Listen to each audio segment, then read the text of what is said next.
Okay. അപ്പോൾ ഞാൻ നിങ്ങളെ ഈ കാര്യങ്ങളെല്ലാം പഠിപ്പിച്ച് കഴിഞ്ഞു. പക്ഷേ ഫൈനൽ നിങ്ങളെ ഡ്രൈവിംഗ് ടെസ്റ്റിന് മുമ്പ് എന്നാണ് ടെസ്റ്റ്? നാളെ. അപ്പോൾ നാളെ ഡ്രൈവിംഗ് ടെസ്റ്റ് അറ്റൻഡ് ചെയ്യുന്നതിന് മുമ്പ് നിങ്ങൾക്കുള്ള ഈ വടി ചുമ്മാ വെച്ചേക്കാനുണ്ട്. നിങ്ങളെ ഓരോ പാർട്സുകൾ തൊട്ട് കാണിക്കാനാണ്, നിങ്ങളെ ശിക്ഷിക്കാനല്ല. ഈ വടി ആർക്കെങ്കിലും ഉപയോഗിച്ചിട്ടുണ്ടോ? ഇല്ല. നാക്കുകൾ കൊണ്ട് മാത്രമേ നിങ്ങളെ ശിക്ഷിച്ചിട്ടുള്ളൂ. ഓക്കെ. അപ്പോൾ നമ്മൾ പറഞ്ഞു വന്നത് നാളെ ഡ്രൈവിംഗ് ടെസ്റ്റാണ്. അപ്പോൾ അതിന് മുമ്പുള്ള പോരാക്കുറവുകൾ കറക്റ്റ് ചെയ്യണം. ഈ പോരാക്കുറവുകൾ ഞാൻ നിങ്ങളെ ഡ്രൈവിംഗ് ടെസ്റ്റിൻ്റെ തലേ ദിവസമല്ല ഞാൻ പറഞ്ഞു തന്നത്. ഈ കാര്യങ്ങളെല്ലാം നമ്മൾ 4 ദിവസം കൊണ്ട് പൂർത്തിയാക്കിയതാണ്.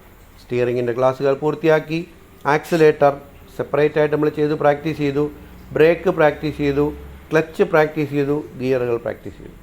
എന്നിട്ട് ഇതെല്ലാം വണ്ടിയിൽ എങ്ങനെയാണ് ചെയ്യേണ്ടതെന്നും സ്റ്റിയറിംഗ് എങ്ങനെ ചെയ്യുന്നത് സെൽഫായിട്ട് ചെയ്യാനുള്ള ഒരുപാട് അവസരങ്ങൾ നിങ്ങൾക്കുണ്ടായിരുന്നു. ഞാൻ നിങ്ങളോട് പറഞ്ഞു, നിങ്ങൾ ഡ്രൈവിങ്ങിൻ്റെ ക്ലാസ്സുകളിൽ നിങ്ങൾ പുറകിലോട്ട് പോകുന്നുവെങ്കിൽ നിങ്ങൾ ഇവിടെ വന്നിരുന്ന് പ്രാക്ടീസ് ചെയ്യണം എന്ന് ഞാൻ പറഞ്ഞു. അപ്പോൾ നിങ്ങൾക്കറിയാം ഇനി നിങ്ങൾക്ക് പ്രാക്ടീസ് ചെയ്യാൻ ടൈമില്ല, കാരണം നാളെ നിങ്ങൾക്ക് ഡ്രൈവിംഗ് ടെസ്റ്റാണ്. പ്രാക്ടീസ് ചെയ്യാൻ അവസരങ്ങൾ ഒരുപാട് ഉണ്ടായിരുന്നു, എന്നാൽ ഇനിയും നമുക്ക് സമയമുണ്ട്. അപ്പോൾ അടുത്ത ഡ്രൈവിംഗ് ടെസ്റ്റാണ്. ഡ്രൈവിംഗ് ടെസ്റ്റിന് സാറ് വന്ന് വണ്ടിയിൽ കയറുമ്പോൾ നിങ്ങൾ എല്ലാ കാര്യങ്ങളും വേഗതയിൽ ചെയ്യണം. അപ്പം നിങ്ങൾ ചെയ്യുന്നത് വേഗതയിലാണെങ്കിൽ സാറ് പറയും, അവൻ സ്മാർട്ടാണ്, അവൻ്റെ തുടക്കമെല്ലാം അടിപൊളിയായി എന്ന് പറയും. അപ്പോൾ first impression is the last impression എന്ന് പറയുന്ന പോലെ ഫസ്റ്റിൽ നമുക്ക് തോന്നുന്ന ഒരു തോന്നൽ, അതാണ് നമുക്ക് ഒരാളുടെ ക്യാരക്ടറൊക്കെ പിടികിട്ടുന്നത്. അപ്പോൾ അതുപോലെ നമ്മൾ എല്ലാ കാര്യങ്ങളും വേഗതയിൽ ചെയ്യുക, നമ്പർ 1. അപ്പോൾ വണ്ടി കയറിയത് ഡോർ അടയ്ക്കുന്നതെല്ലാം വേഗതയിലാണ്. നമ്മുടെ വലിച്ചം കണക്കണമെന്നല്ല, ആ ചെയ്യുന്നതിന് സ്പീഡ് വേണം. ചില കുട്ടികളടയ്ക്കും പകുതിയെ അടയുള്ളൂ, പിന്നെ തുറന്നിട്ട് വീണ്ടും, അങ്ങനെ എല്ലാ കാര്യങ്ങളും ഡ്രൈവിംഗ് സെൻറ്ററിൽ തരുന്നു, എല്ലാ കാര്യങ്ങളും വേഗതയിൽ. അപ്പോൾ വേഗതയിൽ ചെയ്യേണ്ടത് 14 കാര്യങ്ങളാണ് നമ്മൾ പഠിപ്പിച്ചിട്ടുണ്ട്. 4-ാമത്തെ ദിവസം നിങ്ങൾക്ക് വാട്സപ്പിൽ അയച്ചു തന്നതാണ്. 5-ാമത്തെ ദിവസം മുതൽ നിങ്ങളത് തനിച്ച് ചെയ്യണം എന്ന് നമ്മൾ പറഞ്ഞതാണ്. ഇങ്ങനെ നമ്മൾ വേഗതയിൽ ചെയ്യുന്ന ഓരോ കാര്യങ്ങളുടെ അവസാനം എന്ന് പറയുന്നത് ക്ലച്ചിൻ്റെ ഹാഫ് ക്ലച്ചാണ്.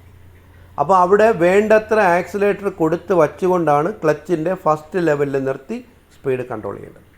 അപ്പോൾ അങ്ങനെ ആക്സിലേറ്റർ വെച്ച് ക്ലച്ച് കൺട്രോൾ ചെയ്യാൻ കഴിയുമെങ്കിൽ ഏത് ക്രിട്ടിക്കൽ ഏരിയയിലും നമുക്ക് വണ്ടി എടുത്തുകൊണ്ട് പോകാൻ പറ്റും. കാരണം റഫ് റോഡാണെന്നുണ്ടെങ്കിൽ വണ്ടി കയറി വരണമെങ്കിൽ ആക്സിലേറ്റർ വേണം. അപ്പോൾ ക്ലച്ച് പകുതി എത്തുമ്പോഴാണ് ആക്സിലേറ്ററിൻ്റെ ആവശ്യം. ചില കുട്ടികൾ അഡ്വാൻസ് ആയിട്ട് ആക്സിലേറ്റർ കൊടുത്ത് വച്ചിട്ട് ക്ലച്ച് പകുതി എത്തുമ്പോൾ അവർ ആക്സിലേറ്റർ കുറയ്ക്കും, എഞ്ചിൻ ഓഫ് ആവും.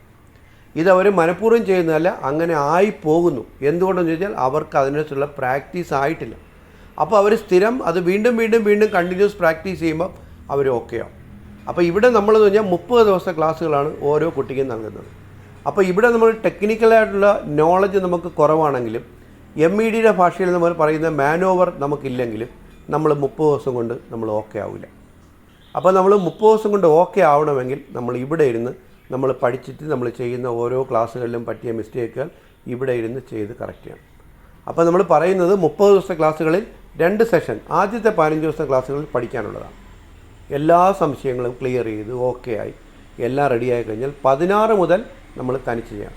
ആ കാര്യങ്ങളെല്ലാം നമ്മൾ വേഗതയിലാണ് ചെയ്യേണ്ടത്. അപ്പോഴേ ഡ്രൈവിംഗ് ടെസ്റ്റ് എന്ന് പറയുന്നത് നമുക്ക് ഈസി ആവുള്ളൂ. പകരം നമ്മൾ അതിലും നമുക്ക് ലാഗിങ് വന്നു കഴിഞ്ഞാൽ